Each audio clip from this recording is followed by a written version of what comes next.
What's going on, guys? It's Houston Sports Talk back into the video today.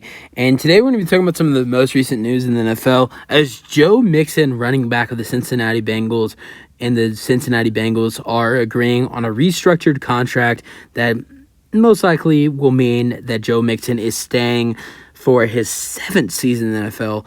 It's crazy that it's his seventh season in the NFL. I mean, he was drafted in 2017. The 2017 draft feels like it definitely feels like it was a long time ago, but the 2017 NFL draft does not feel like it was 7 years ago, or basically 7 years ago. There was a lot of talks about Joe Mixon this offseason. Was looking like, most likely was looking like he was going to return to Cincinnati, but there was a really decent chance Joe Mixon could be cut just because I think there was probably multiple reasons to it. Number one, his contract and the Bengals cap space was one of the biggest parts to it, but he had some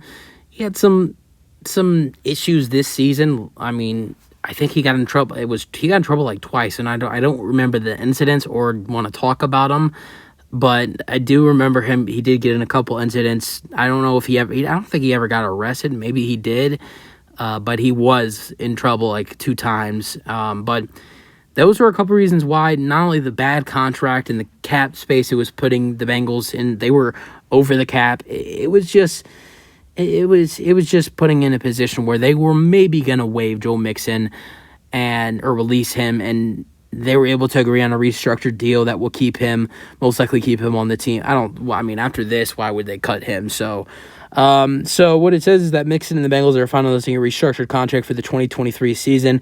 NFL Network insider Tom Pelissero reported on Friday, per sources.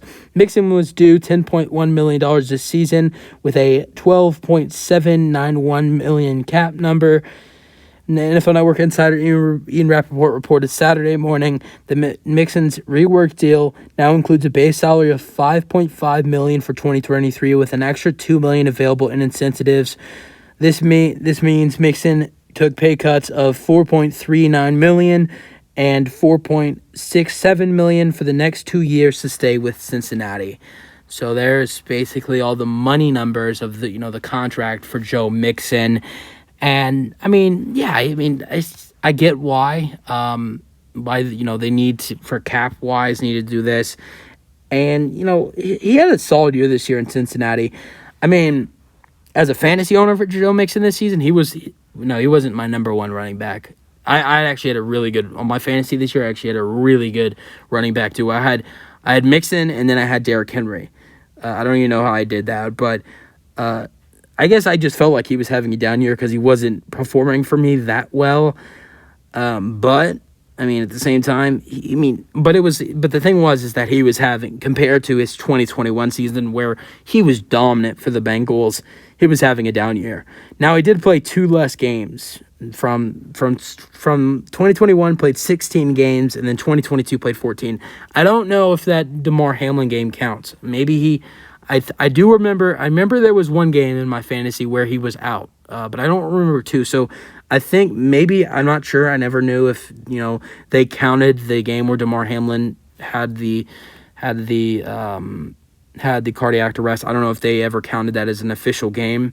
Probably not, because he had the cardiac arrest in the first quarter. So maybe one of those games missing is the DeMar Hamlin. Well, actually, he would have missed 3 games because there's 17 games in a season. So he missed 3 games, and maybe one of them was that DeMar Hamlin thing where DeMar Hamlin sadly had the cardiac arrest, which he's hopefully now he's all good and should be able to play this season. But still, even though he missed 2 more games than he did played 2 more games less than he did the season before, his stats were still way down.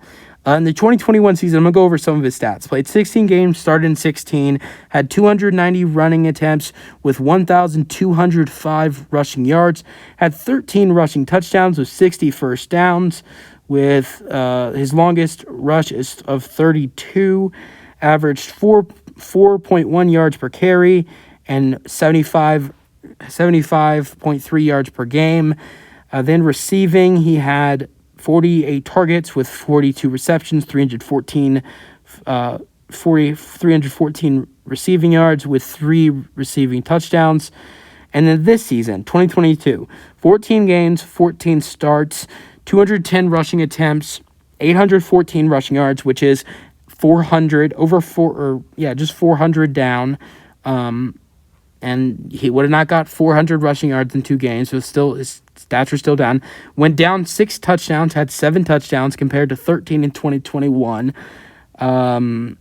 He had 47 first downs. His longest was 40 yards.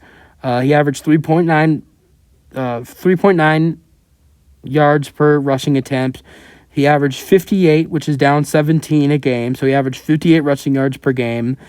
75 targets, 60 receptions. So he was receiving the ball a lot more.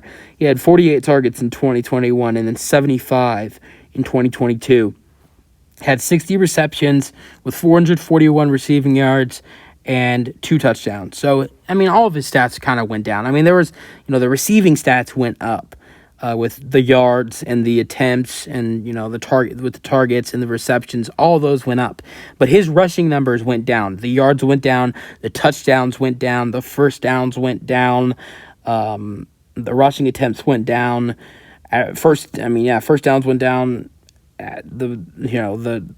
The amount of yards he averaged per carry went down. So same thing for game, went 17 down, over 17 down. So all of his stats are really going down. And, maybe hopefully he'll have a better year this season with the Cincinnati Bengals. Maybe there is a chance for him to have a better season with, all that drama from last year gone and him, restructuring his deal with the Bengals. Not only that, someone who was really solid for the Bengals, Samaje Perine, who was just a great backup running back for the Bengals last year. He has left. He's signed with the Broncos. So maybe there's going to be, Joe Mixon was the starting running back, but they did have a really solid backup too.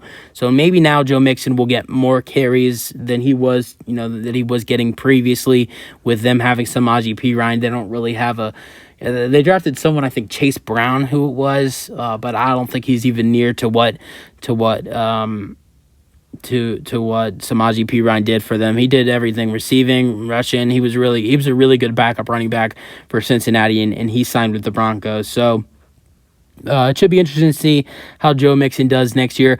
I don't think he'll do as good as he did in 2021, but I think he'll be way better than he was in 2022. We'll see what happens with Joe Mixon. I'm excited to see how he does next year. That's it for the video. Hope you guys enjoyed, and peace out.